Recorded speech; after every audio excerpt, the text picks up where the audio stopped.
just to recap everybody on the situation. As we know, there were elections on July 28th, Chavez's birthday, that saw Maduro be awarded the victory by Venezuelan institutions. And as usual, as has happened in nearly every single election where they didn't win, the opposition cried fraud. We saw some discussion about this possibility, but it looks like it was at the G20 in Brazil where the US finally started to send its message that Blinken on the sideline was telling everybody, actually moving forward, we are going to say that Edmundo González, the standing candidate for Maria Corina Machado, the far-right opposition leader of Venezuela, as the president-elect.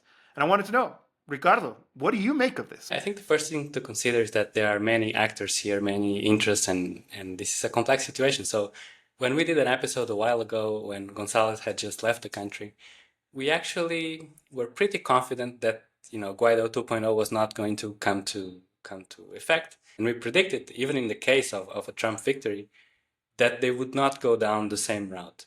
And it's still possible, although, the signs are pointing in the other direction. On one hand, the appointment of a very hawkish figure like Marco Rubio to lead the State Department. And now this one, recognizing a president-elect, is kind of the final step before, recognizing an actual government. So that will be an early test for Trump because he takes office after Maduro, so he doesn't have a decision to make before then, to see if he goes down the same route of recognizing a parallel government.